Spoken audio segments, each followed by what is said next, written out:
Hi everyone, welcome back two nations academy. ये आपका class 11th का ज्योग्राफी का सेकंड नंबर का चैप्टर है, right. The origin and evolution of the earth का।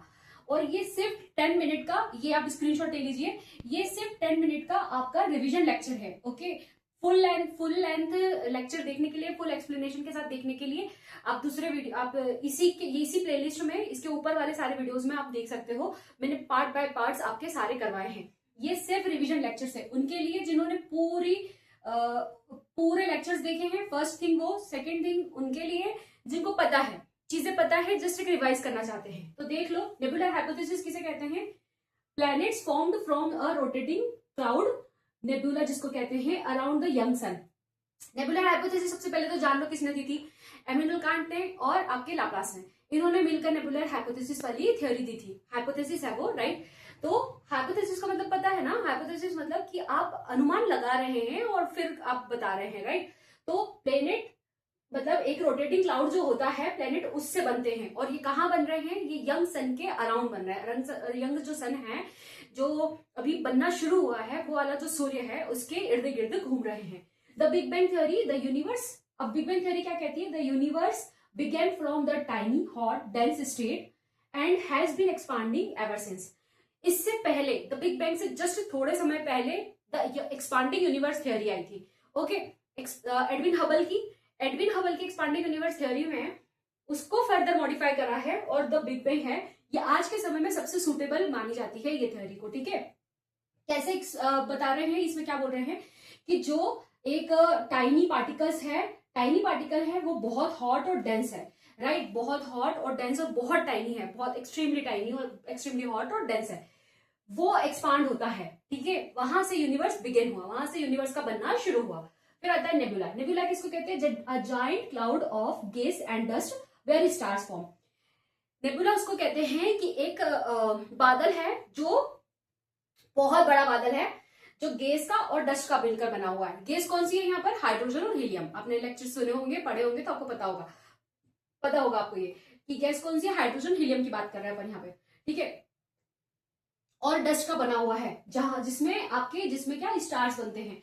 अब यही नेबुला में स्टार्स बन गए और वहीं से गैलेक्सी आपकी स्टार्ट हुई है। गैलेक्सी भी स्टार्ट, क्योंकि गैलेक्सी क्या है?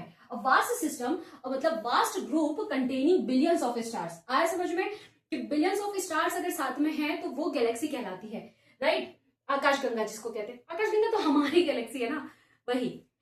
एक्रीशन वो प्रोसेस है, gradual growth of planet bye joining smaller particle. अब क्या यहाँ पर कौन से पार्टिकल की बात कर रहे हैं हम? ये डस्ट की और गैस की। ये स्मॉल पार्टिकल्स है, ये धीरे धीरे एक्यूमुलेट होते हैं, धीरे धीरे इकट्ठे होते हैं और फिर प्लैनेट बनता है। उस प्रोसेस को, वो जो प्रोसेस हो रही है उसको कहते हैं हम एक्रीशन। फिर आता है डिफरेंशिएशन। एक्रीशन हो गया, प्लैनेट बन गया। अब डिफरेंशिएशन होगा तभी तो लिथोस्फीयर बनेगा ना, राइट। तो डिफरेंशिएशन में क्या होता है? सेपरेशन ऑफ अर्थ, क्योंकि देखो अर्थ रोटेट हो रही है, राइट। तो सेपरेशन ऑफ अर्थ, अब यहाँ से अर्थ की बात हो गई start. Separation of earth material, earth के वो मटेरियल्स जो अकॉर्डिंग टू डेंसिटी वो एक्यूमुलेट होते हैं, वो अरेंज होते हैं, उसको कहते हैं हम, वो अलग होते हैं और अरेंज होते हैं, उसको कहते हैं हम डिफरेंशिएशन, ठीक है। इसी के बाद हमारा लिथोस्फीयर बनता है। लिथोस्फीयर क्या कहलाते हैं? लिथोस्फीयर किसको कहते हैं? द आउटर लेयर, मतलब the outer layer of crust, मतलब द आउटर लेयर जो होती है उसको हम लिथोस्फीयर कहते हैं। और वो किससे मिलकर बनी होती है?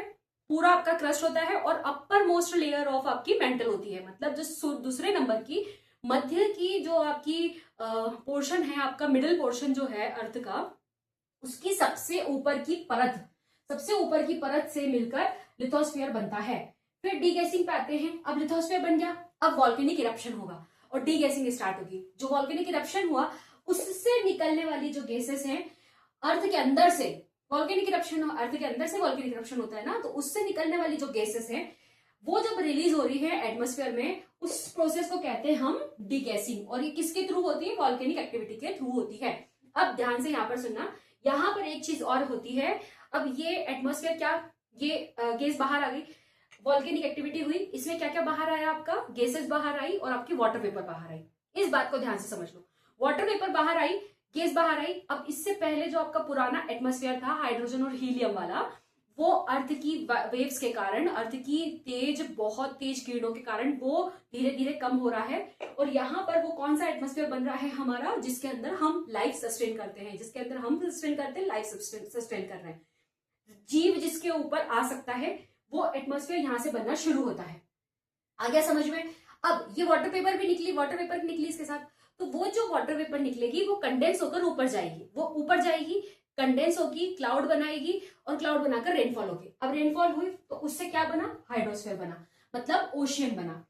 एटमॉस्फेयर से वो लेयर बन गई गैसेस की जो जिसके अंदर लाइफ सस्टेन हो सकती है। अब हाइड्रोस्फीयर बना तो लाइफ सस्टेन हो गई, लाइफ आ गई, जीव आ गया। अब जीव आ गया, पेड़ पौधे आ गए, तो फिर क्या स्टार्ट होगा, फोटोसिंथेसिस स्टार्ट होगी।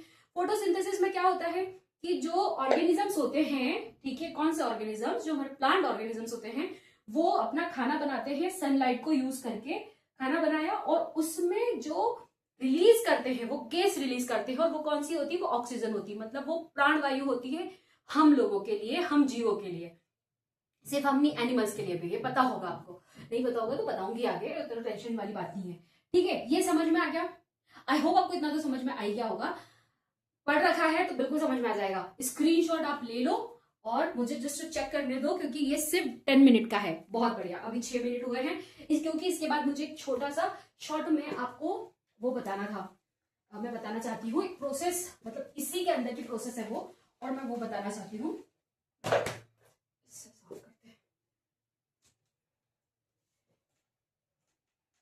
अगर फिर भी कुछ समझ में नहीं आया हो तो आप पूछ सकते हो। वैसे लेक्चर्स में बहुत अच्छे से बताया मैंने, बट फिर भी पूछ सकते हो, ऐसी कोई दिक्कत नहीं है। ठीक है, अब जो है वो बता रही हूं मैं। ठीक है, अब ध्यान से देखना। ओके, देखना तो मुझे, हाँ ये वाला नहीं, ये वाला प्रोसेस बताती हूँ। ठीक है, यहां से देखना, बिग बैंग हुआ, बिग बैंग से क्या बना बेटा, यूनिवर्स। यूनिवर्स बना, यूनिवर्स के बाद क्या बनता है, यूनिवर्स के बाद होती है ग्रेविटी। ग्रेविटी के कारण तो पुलिंग फोर्स लगेगा ना, ग्रेविटी बनी, ग्रेविटी हुई मतलब ग्रेविटी आई, उससे क्या बना, गैलेक्सीज एंड स्टार्स। ये सिर्फ 10 मिनट का लेक्चर रहेगा, इससे ज्यादा का बड़ा मैं बनाऊंगी ही नहीं। फिर नेबुला हुआ, नेबुला से क्या बने, स्टार्स फॉर्म हुए, सोलर सिस्टम फॉर्म हुआ। ठीक है, सोलर सिस्टम फॉर्म हुआ। ठीक है, नेबुला के बाद क्या बनता है, एक्रीशन होता है। और अब क्या बनता है बेटा,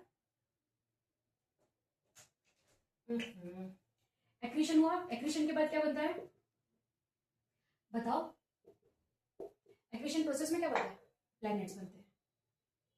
अभी तो बताया था, एक्रीशन हुआ, प्लैनेट्स बने।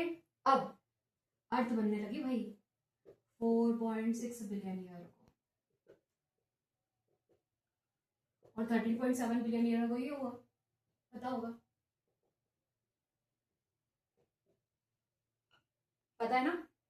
4.6 बिलियन ईयर को ये बना, इसके बाद क्या होता है, अब अर्थ बन गई ना बेटा, डिफरेंशिएशन होगा। डिफरेंशिएशन के बाद क्या बना, आपका लिथोस्फीयर बना, है ना। डिफरेंशिएशन में यहाँ पर लिख देती हूँ मैं, क्या बना, क्रस्ट बना, मेंटल बना और कोर बना। क्रस्ट बना, मेंटल बना और कोर बना। कोर बना, उसके बाद क्या होता है, डीगैसिंग।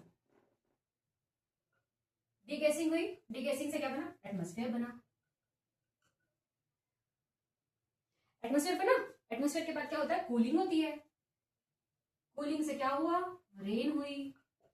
रेन हुई ना, रेन आई ना, कूलिंग हुई तो ठंडा होगा तो रेन आएगी। अब इसके बाद यहां पर देखो, रेन से क्या हुआ बताओ, ओशन। सी, ओशंस बने, ओशियंस।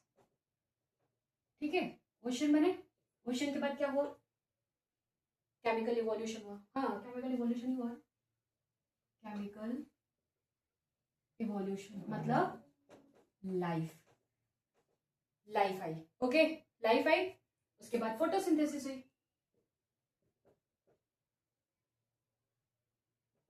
इससे क्या हुआ, ऑफ कोर्स ऑक्सीजन आएगी ना बेटा, ऑक्सीजन आई, और फिर आज की हमारी अर्थ बन गई। अगर डेफिनेशन पता है सारी, वो डेफिनेशंस थी। अब ये डेफिनेशंस के बाद बिल्कुल बिल्कुल फ्लो चार्ट में लिखा हुआ है, हल्का देखने के लिए, जस्ट ग्लैंस करने के लिए, जिसको डेफिनेशन याद होगी वो सब समझ जाएगा, पूरा सीक्वेंस उसको समझ में आ जाएगा। Okay, take care, bye bye. अब नेक्स्ट वाले में मिलेंगे और नया चैप्टर स्टार्ट करेंगे। चलो बाय।